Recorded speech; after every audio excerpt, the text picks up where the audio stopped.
I beat Pokemon Fire Red Leaf Green with a Garbodor. Let that sink in for a moment.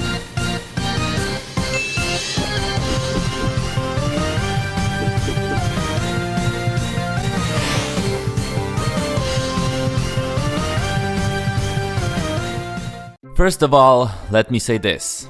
First I laughed at that, then I laughed some more, but then I talked to a few people, including the creators of such content, and I thought, hey, I'm gonna take my own new meta twist on this whole thing. Thus, the idea of beating Fire Red Leaf Green with a Garbodor was born. But hold on a second, how is that possible, you might ask? Garbodor is a Generation 5 Pokemon, and Fire Red and Leaf Green is a Gen 3 game, so what the hell, man? The answer is simple. Hacking tools. It basically made a ultra basic ROM hack of a game. I kept everything vanilla except adding 2 Pokemon to the game, Trubbish and Garbodor. To do that, I used the Yape and Gen 3 suit tools. I chose a Pokemon that I knew I wouldn't encounter during my adventure, so I settled on a Spoink. Spoink evolves into Grumpig, and none of these Pokemon can be found in Fire Red and Leaf Green before the National Dex part of the post-game. I edited them to fit stats, abilities, and moves of Trubbish and Garbodor based on Bulbapedia's information about them, and edited their sprites to also look like the Trash Duo, though their menu sprites went to shit for some reason. Then last, I edited the starter Pokemon and replaced Bulbasaur with the edited Trubbish, and we were set. The only thing left to do was to activate the cheat code for National Dex, because without it, Trubbish wouldn't be able to evolve since it was a Spoink in the game's data, so a National Dex Pokemon. Alright, I don't wanna bore you with every single battle along the way, since there's about 20,045,067 battles. 20,045,068 battles in Fire Red and Leaf Green. So if you wanna see the whole run, which is 3 hours 45 minutes long by the way, link to the livestream will be in the description. Thus, I decided to only show the gym leaders and the Elite 4 battles since those were the only ones that mattered really. Also, one thing to note, I actively tried avoiding battles, but in this game it is almost impossible. In effect, my Garbodor was pretty overleveled most of the time, but I really couldn't do much about it in a solo run. Anyway, let's start with Brock. Brock was probably the hardest gym based on the sheer fact that I had almost no moves to deal damage to him. But I did have Poison Gas, so I poisoned his Geodude, set up the spikes for the Onix, and then did little to no damage with Pound. As the Geodude went down, I poisoned the 75% health Onix with Gas and proceeded to pound him as well. It was tedious, but given that Brock didn't have any potions or full heals, I was victorious. Next up was Misty.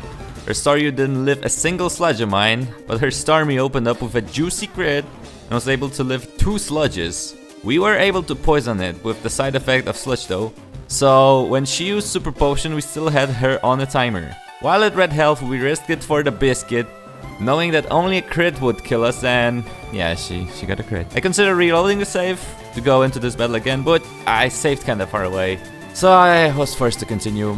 But the poison damage actually killed the Starmie as I sent out my Magikarp, so in effect that meant that the Trubbish killed the Starmie. As you know, it was the poison that knocked it out, not the Magikarp. So I agreed that the gym leader was defeated. Number 3 was LT Surge. I beat the gym puzzle easily, considering how stupid it is. Again, due to a huge number of battles, I was over-leveled, but there is simply nothing I could do about it. Also, if I said 20,045,068 battles, I apologize. I meant 20,045,069 battles, of course. We learned Sludge Bomb, so every Pokemon of Surge's went down to 1 hit, except the Raichu, but he got poisoned and fainted anyway. He tried some sneaky double team tactic, but Mama here was not impressed. Also, now is a good time to mention that my Trubbish was female, got the nickname Mama, and was a naughty nature. Wait until the end to see the payoff of that. And then we got Trubbish to not evolve because the cheat didn't work. So I had to reapply the cheat, and then she evolved into the glory that is Garbodor. Erika was next, but her team couldn't even compare to the power of God. That could also be because I was level 40 at the time. Again, before you guys think, oh yeah, it's no problem to beat the game if you are 10 levels above everyone. Yes, I know. That's why I really tried to not battle any trainers except the ones that the game made me battle. But I failed since the game really tries its best to make you battle a ton. So anyway, Erika was a pushover, but she donated Giga Drain to my lovely Garbodor, which I could teach to help beat any incoming ground and rock types. Nice. That also made Giovanni a pretty big pushover at the Rocket Hideout, which by the way is a mega awful along with Silph's Go. Super boring and tedious part of the game in my opinion, but oh well. His team was crushed by Mama here and we were Gucci. It took me a while and a lot of explanations from my wonderful chat, but we were able to find the leftovers underneath Snorlax's ass. Thanks, Chad. Now, Koga, being a poison type himself, could have been a problem to beat with Sludge Bomb and Giga Drain as my main moves. But Garbodor can learn Psychic, don't ask me why. Which I got from Saffron City. Game Freak said so I used it. This made Koga a pretty easy fight even after his Muck tried minimizing on me. Remember guys, your trash might have psychic powers, so beware. The Ninja Man got his ass handed to him and that allowed us to go find the next victim. The one I feared since we started. As you know, Sabrina is a Psychic type gym leader, and as we know, Psychic is effective against poison. That is why I feared that her Alakazam might wipe his smart ass with my Garbodor. But as we know, Alakazam is a fast boy. That's why we had to cross our fingers to live a Psychic and retaliate with a Sludge Bomb, hoping for enough damage or maybe even a poison to continue the fight and stand a chance. So I managed to outspeed the Alakazam and killed it in one hit, honestly. Well, gee, thanks Fire Red for making my Pokemon 12's level higher. Oh well, we beat my biggest fear of this run. Easy fucking squeezy. Peasy, I mean. Then we went to face off with Blaine, but before that we found the secret. The strongest move ever in existence. Oh boy, this is something that Game Freak overlooked, and one of their programmers coded it into the game to share this dark secret with the world. I'm talking about the move, Tombstoney. Tombstoney seems like the answer to every question we ever asked.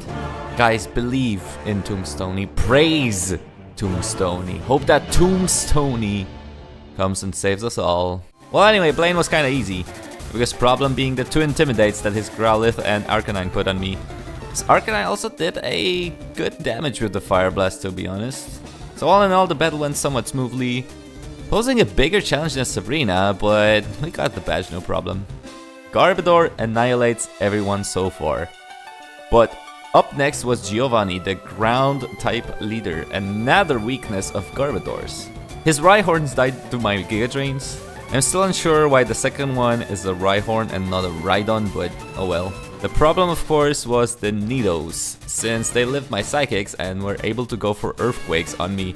And those Earthquakes did a lot of damage actually, especially the critical hit from the Nidoking, which almost knocked me out. Also, there was a Brastic Man, but he died to 1 Giga Drain as well. Easy game, easy life. And finally, the juicy Elite Four. Lorelei was pretty easy. Her Lapras managed to freeze me with its Ice Beam, but other than that, other Pokemon were pretty bad. They barely did anything. There was some hail and some Amnesias flying around, but that was it. After all, we were level 65 at the time. Not much to say here, so I'll just skip to Bruno. Bruno had 2 Onyxes, which both died to my Giga Drains, but I forgot to restore PP on it, so we had to kill the other one with Psychic. The Hitmons were also pretty simple to beat. We lost some speed due to a Rock Tomb, but Sludge Bombs were enough. His Machamp was a slight problem, since I had to consider the possibility of giving him Guts if my Sludge Bombs poisoned him. So I opted to go for Psychics. I was worried about him having Earthquake, but it seems he only wanted to go for Cross Chops. Oh well, rip Machamp, and with that, rip Bruno. Next up, Agatha, the Ghost type trainer. Actually, the Poison type trainer. All 5 of her Pokemon are Poison type, where only 3 are Ghost. Also, the Ghosts are 2 Gengars and a Haunter. Nice team, Agatha. Anyway, Psychic beat the team down. Her Ace Gengar had some new meta Nightmare tactic, but we just threw an Awakening at our girl and none of that really mattered. Her team got Psychicked by a trash bag. Last, Elite Four of course, being Lance. He opened up with a Gyarados who intimidated my Garbodor, so I had to go for an X-Attack to restore that drop. We beat the Aerodactyl with Rock Blast, no problem. Dragonite got Sludge Bombed to death and his Outrages didn't do quite as much as I expected. So easy clap there. The rest of his team was just Dragonairs who went for Dragon Rages, so wow. Static 40 damage for the win, lands. And finally, Green. Who I, by the way, called Xerneas, but the game said, nah bro, it's Green! This is the final battle of the game. Pidgeot, pushover. I feared he would go for Sand Attack, and we would have to play with RNG a lot, but he didn't. Easy clap, number 1. Next, the Pokemon I feared again. Alakazam. This time we weren't faster, and the Alakazam went for Reflect. Smart. That allowed him to live my Sludge Bomb. Psychic did a ton of damage, but the biggest problem was the special defense drop. Semi-easy clap number 2. This made it harder for the rest of the battle though. Exeggutor altered between Sleep Powder and Egg Bomb, so easy clap number 3 when the Reflect wore off. Rhydon would have been scary if our Giga Drain did an easy clap number 4 him in one hit. His next Pokemon was Gyarados, so once again Intimidate. At that point I was at minus attack and minus special defense. Not a good spot, but let's see. Once again, the battle versus Gyarados was kinda hard, but items plus Sludge Bomb damage made it an easy clap number 5 for us. And there, we got level 69. Anyhow, the final stretch of the game. Garbodor versus Charizard. But we were at minus attack and minus special defense. His Fire Blast did a ton of damage and even burnt us. We then healed and went for Rock Blast. And with that, we obliterated the champion and in effect the game. So I beat Pokemon Fire Red and Leaf Green with a Garbodor. And a great one at that, level 69 Mama Naughty Nature. Let her and Tombstoney be praised forever. And yeah, that's it. Easy game, easy life. Long ass video, but I hope you enjoyed. Thanks to everyone who participated in the stream and donated. That will probably be the only video of this format for me, so I hope you enjoyed. Okay, guys, see ya.